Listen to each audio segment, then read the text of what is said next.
Algunas leyendas no murieron, solo aprendieron a esconderse mejor. En archivos antiguos, cementerios olvidados y testimonios que nunca llegaron a los periódicos, se repite la misma historia. Seres que no envejecen, que aparecen en distintas ciudades y desaparecen antes del amanecer. Transilvania, Hungría, México, Nueva Inglaterra. Lugares distintos, pero el mismo miedo. Esta noche vamos a mirar de frente esas historias que muchos prefieren no creer. Porque quizá no son solo leyendas. Ponte cómodo, trae tu botana o tomate un cafecito y prepárate. La historia que se cuenta en Guadalajara no aparece en libros de medicina ni en documentos oficiales completos. Sobrevive principalmente en relatos transmitidos por generaciones y por los cuidadores del Panteón de Belén, uno de los cementerios más antiguos de México. La leyenda sitúa los hechos a mediados del siglo XIX. En aquella época, la ciudad todavía se apagaba por completo al caer la noche.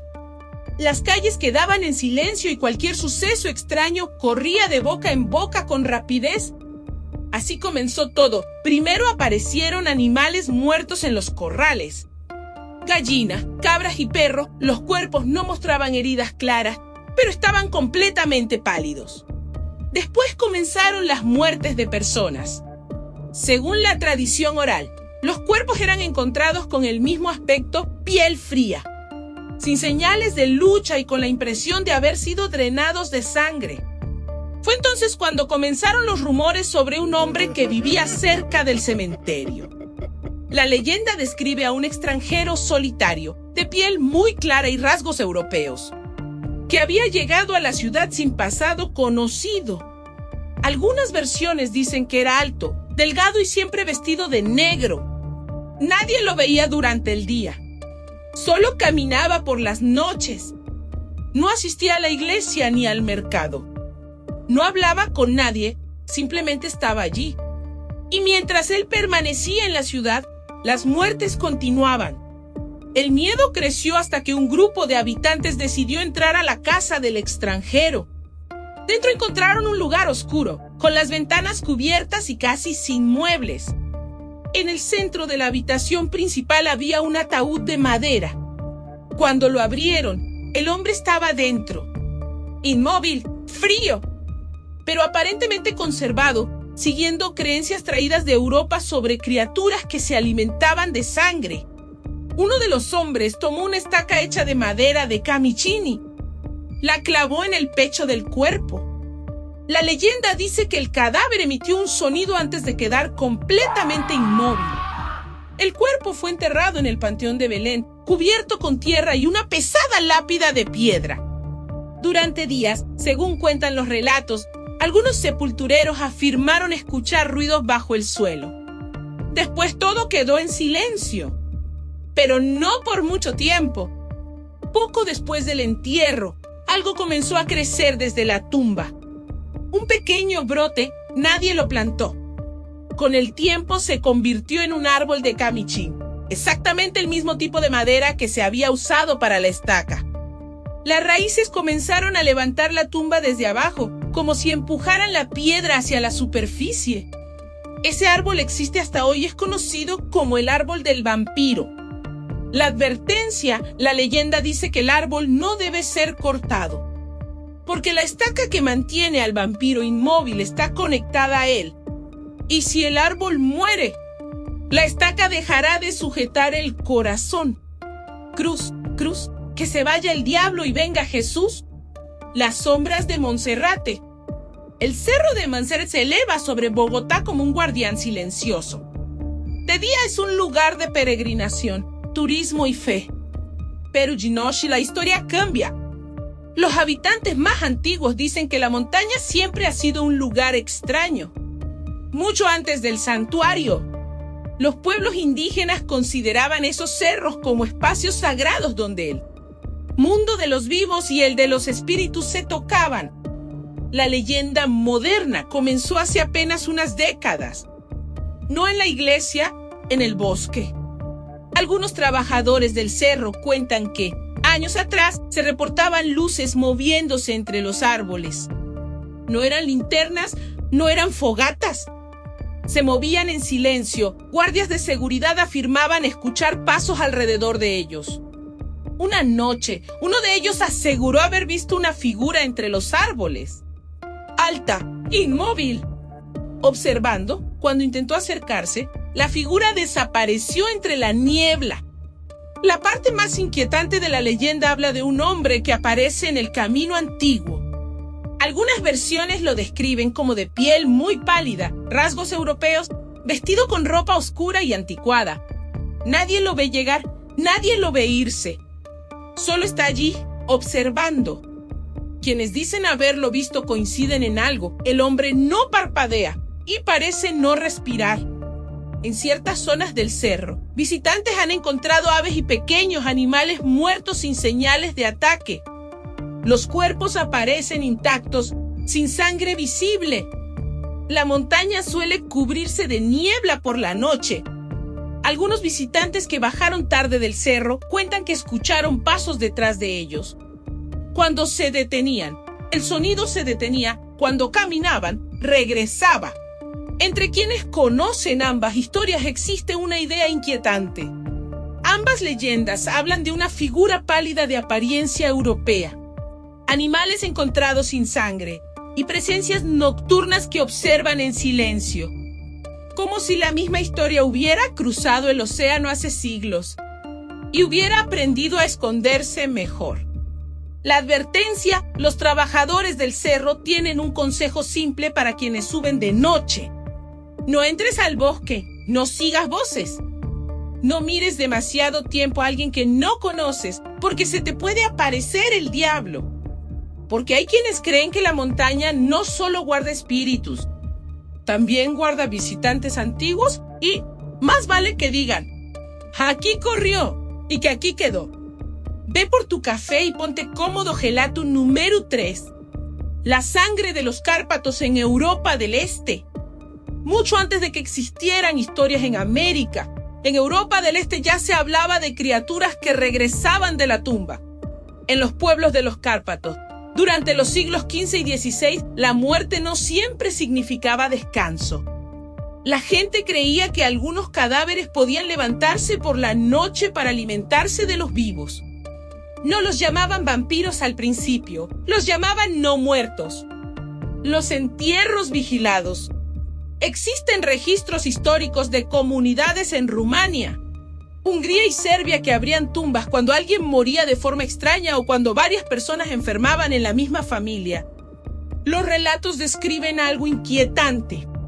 Cuerpos que no se descomponían, uñas que parecían haber crecido, bocas manchadas de sangre. Hoy se cree que muchos de estos fenómenos podían explicarse por procesos naturales de descomposición.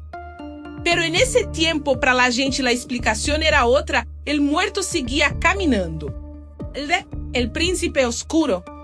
En el siglo XV vivió Vlad, príncipe de Valaquia. Una figura histórica real conocida por su extrema crueldad contra sus enemigos.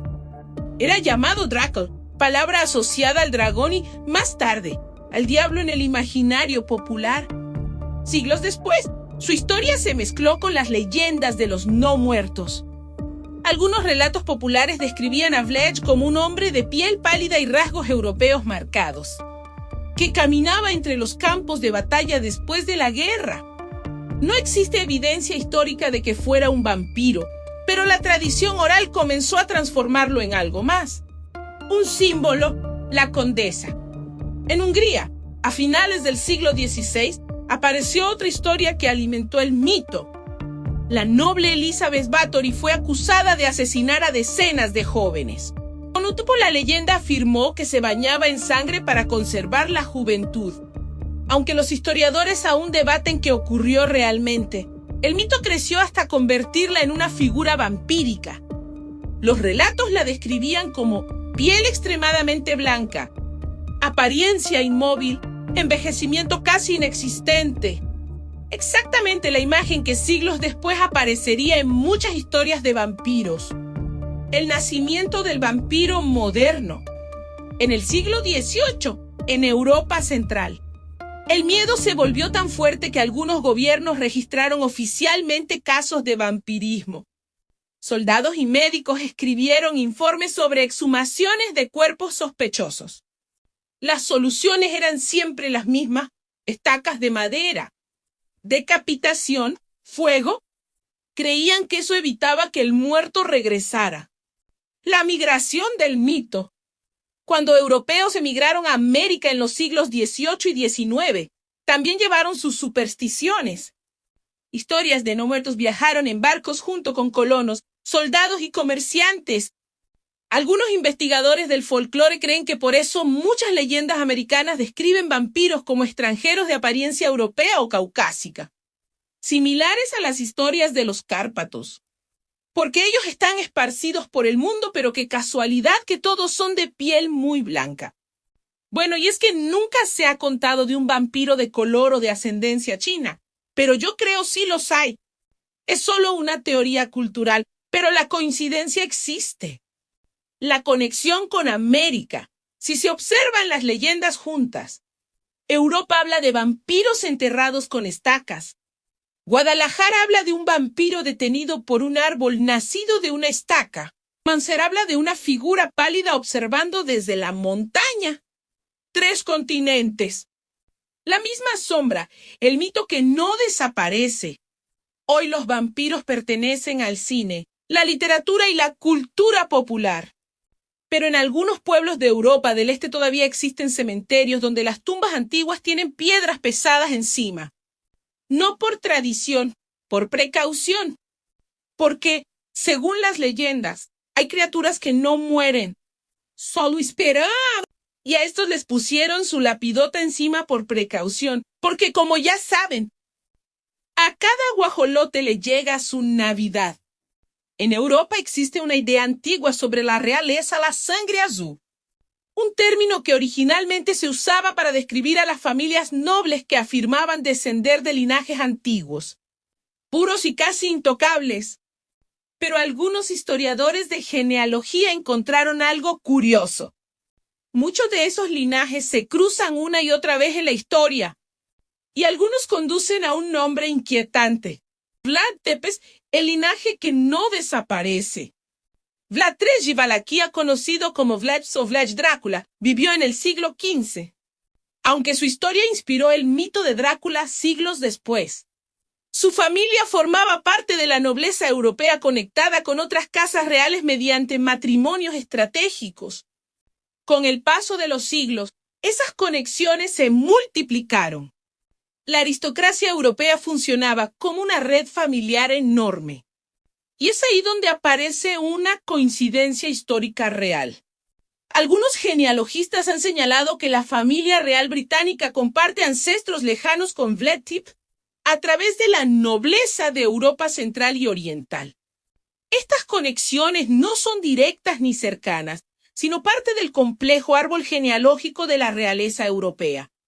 Incluso el príncipe Carlitos, hoy rey Carlos III, ha mencionado públicamente en entrevistas su interés por Transilvania y la historia de Vlad, comentando de forma anecdótica que existe una conexión lejana en su árbol familiar. Eso fue suficiente para alimentar el mito. La teoría de la sangre antigua. En la cultura popular y en teorías conspirativas modernas, esta coincidencia genealógica se interpreta de otra manera. La teoría dice que ciertos linajes reales habrían conservado la sangre antigua durante siglos, no como vampiros literales, sino como descendientes de una familia asociada al mito del vampirismo desde la Edad Media. La idea aparece en libros de misterio histórico, foros de conspiración, documentales de folclore europeo, historias de Internet sobre la realeza. Nada de esto está respaldado por evidencia científica o histórica sólida, pero el simbolismo es poderoso, porque el mito del vampiro siempre estuvo ligado a la nobleza. Castillos, títulos, linajes, sangre. La imagen que alimenta la leyenda. Durante décadas, la reina Isabelita II foi uma das figuras mais reconhecíveis do mundo. Sua longevidade e sua presença constante na história moderna e seu parentesco direto com Vlad e suas práticas. ¿Y de qué y de quiénes se alimentaba? Tú me entiendes. La idea de una familia real con siglos de continuidad alimentaron muchas historias ficticias y conspirativas en Internet. Algunas narraciones modernas mezclan la figura histórica de Bletips, la genealogía de la realeza europea, el concepto simbólico de sangre azul, el mito del vampiro aristocrático. Así nació la leyenda contemporánea, una historia donde la realeza no solo hereda coronas, sino también secretos, el mito moderno. Hoy, esta idea vive más en la ficción y en la cultura popular que en la historia, pero mantiene algo en común con todas las historias de vampiros desde Europa hasta América: la sangre como herencia, la inmortalidad como símbolo y la sospecha de que algunos linajes nunca desaparecen realmente. Porque en las leyendas, los vampiros siempre han preferido los castillos y la sangre noble. Perro hay, lijijos, donde el diablo puso la mano, queda huella para rato. En el corazón de Europa, entre los bosques fríos de Hungría y Eslovaquia, donde la nieve se levanta la ruina de un castillo que durante siglos ha sido asociado con una de las historias más oscuras de la nobleza europea. La historia de Elizabeth Bathory, mujer nacida en 1560 dentro de una de las familias más poderosas de la región. La casa Bathory gobernaba territorio, dirigía ejércitos y tenía vínculos con reyes y príncipes. Desde joven, Elizabeth fue educada como aristócrata, hablaba varios idiomas, sabía de política y vivía rodeada de riqueza. Pero la leyenda dice que también estaba rodeada de algo su esencia era mala. Su mirada era fija y con maldad profunda. No sentía remordimientos y no tenía piedad. Se dice que gozaba maltratando a sus sirvientes. Su única diversión era encontrar de qué otra manera podía ver sufrir a sus sirvientes, si sin piedad, si ella. Chimira vaya. No existiría más, eso era su obsesión, el castillo. Tras la muerte de su esposo, que también compartía con ella mismas diversiones, la condesa se retiró al castillo de Actes, una fortaleza de piedra aislada entre montañas y bosques que su esposo le había mandado construir especialmente para ella y sus perversiones. Fue allí donde comenzaron los rumores, sirvientas que desaparecían, campesinas que nunca regresaban a sus hogares, gritos escuchados por trabajadores del castillo durante la noche. Durante años, nadie investigó. Elizabeth era noble, y la nobleza estaba por encima de la sospecha. Con las historias crecieron. Algunas sirvientas que lograron escapar afirmaban que la condesa castigaba a las jóvenes de formas crueles, que no tenía ni un poquito de bondad ni piedad. Otras historias decían que había muchas mazmorras, calabozos con instrumentos extraños para causar daño colgados en las paredes alumbradas con antorchas. Ella había desarrollado una obsesión por la juventud y la belleza. La leyenda más famosa surgió décadas después, que Elizabeth descubrió accidentalmente que sangre de una joven en su piel la hacía lucir más joven. Desde entonces, según el mito, comenzó a usarla como ritual. No hay pruebas históricas de que esto ocurriera realmente, pero la historia se extendió por toda Europa y transformó a la condesa en algo más que una asesina. La convirtió en un símbolo vampírico, la investigación. En 1610, finalmente, el rey de Hungría ordenó investigar el castillo. Los relatos de la época describen habitaciones ocultas, instrumentos de castigo y testigos que afirmaban haber visto cuerpos sin vida dentro de la fortaleza, en las paredes con grilletes viejos. Elizabeth Bathory fue arrestada, pero nunca fue ejecutada. Su linaje era demasiado poderoso. En lugar de eso, fue encerrada dentro de su propio castillo. Según la historia, sus habitaciones fueron selladas con piedra, dejando solo una pequeña abertura para pasar comida. Allí permaneció hasta su muerte en 1614, el nacimiento del mito. Después de su muerte, la historia cambió. La condesa dejó de ser solo una figura histórica y se convirtió en leyenda. Los relatos comenzaron a describirla como de piel extremadamente pálida, siempre vestida de negro, casi inmóvil, aparentemente eterna, cuando quieren en vez de caminar solo flotan. Exactamente la imagen del vampiro aristocrático que siglos después dominaría la literatura. Algunos historiadores creen que las acusaciones contra ella pudieron haber sido exageradas por razones políticas. Otros creen que los crímenes sí ocurrieron, pero que el mito de la sangre fue añadido después. Lo cierto es que su historia nunca desapareció, la Condesa de Hierro. En los Andes del Perú existe una leyenda que se ha contado desde la época colonial y que todavía hoy provoca miedo en algunas comunidades rurales. La criatura se llama el pistaco. La palabra proviene del quechua pistay, que significa cortar o descuartizar. Según la tradición, el pistaco es un hombre que aparece en caminos solitarios de montaña. Muchos relatos lo describen como alto, de piel clara o aspecto extranjero, vestido con ropa extraña o antigua. Se acerca a viajeros solitarios, se les presenta y ellos confían en él. Cuentan que es una persona extraña pero agradable, de esas personas que te inspiran confianza. Que su mirada es profunda pero amable y después se le ha llegado a ver, pero ya solo y las personas que estaban con él. Nunca volvieron. La leyenda dice que el pistaco no busca sangre exactamente, sino la grasa del cuerpo humano, considerada en el pasado una sustancia valiosa para rituales, medicina o incluso veladoras especiales. Para rituales más elaborados y efectivos, maquinaria en historias populares. Cuando las víctimas son encontradas, parecen simplemente dormidas, pero vacías, con la piel pegada al hueso. La leyenda que no desaparece y que es muy conocida. Lo más inquietante es que el pistaco no es solo una historia antigua. En distintas décadas del siglo XX y XXI han existido rumores, denuncias y noticias locales. En Perú y Bolivia, donde comunidades creyeron que personas reales eran pistacos.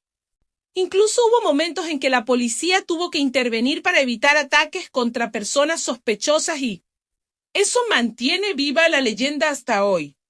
Ánimas del purgatorio ruega por ellos y por nosotros. Durante siglos, el vampiro fue descrito como un ser que se alimentaba de la sangre de otros para mantenerse vivo. Pero con el tiempo, la sangre dejó de ser literal y el vampiro comenzó a cambiar.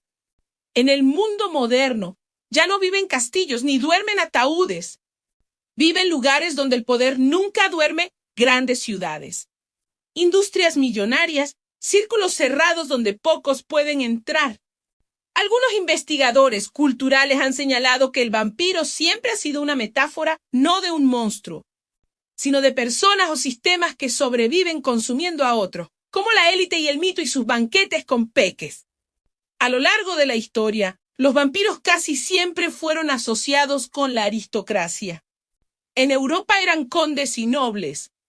En la ficción moderna, millonarios y figuras influyentes. Siempre en la cima, siempre intocables. Siempre rodeados de secretos. Por eso, cada vez que aparece un escándalo que involucra poder, riqueza y abuso, el lenguaje popular vuelve a usar la misma imagen, el vampiro. El eco en la cultura actual. En años recientes, casos mediáticos relacionados con figuras poderosas y redes de influencia han alimentado nuevamente ese simbolismo. En Internet, algunas personas han comenzado a describir a las élites como vampíricas, no literalmente, sino como una forma de expresar la idea de explotación. Control y decadencia moral dentro de círculos de poder, como el caso Epstein o el caso Diddy y sus fiestas especiales para personas especiales. Es el mismo lenguaje simbólico que existía en la Edad Media cuando la gente explicaba el sufrimiento colectivo a través de criaturas nocturnas. El mito sigue cumpliendo la misma función. Dar forma al miedo, Hollywood y la inmortalidad. Otro elemento que alimenta estas narrativas modernas es la obsesión cultural con la juventud eterna. El cine, la fama y la imagen pública han creado figuras que parecen no cambiar con el paso de los años. Como actores han denunciado prácticas nefastas como Mel Gibson y algunos han desaparecido. Otros su carrera terminó como Kevin Spacey y otros según se enfermaron y están en hospitales psiquiátricos como Britney Spears, Gabriela Hiku. Esto ha generado teorías en Internet, muchas veces humorísticas o ficticias, que comparan a celebridades con inmortales o vampiros como Keanu Reeves, no como afirmaciones reales, sino como parte del folclore digital moderno. Memes, historias y teorías que repiten un patrón antiguo, la fascinación humana por la inmortalidad. El vampiro como símbolo eterno. Desde Vleti hasta el chupacabras, pasando por castillos europeos, cementerios mexicanos y montañas sudamericanas. El vampiro siempre ha representado algo más profundo que una criatura sobrenatural. El miedo a quienes tienen poder. El miedo a lo que se oculta en la oscuridad. El miedo a que algunos vivan a costa de otros. Por eso el mito nunca desaparece. Solo cambia de forma cierre. Hoy no hablamos de vampiros como en el pasado, porque quizás los vampiros siempre fueron y han sido inmortales. Y son las sombras que la humanidad nunca ha dejado atrás y no se olviden. Suscríbete y comparte. Regálame un like y recuerda, de golosos y dragones están llenos los panteones.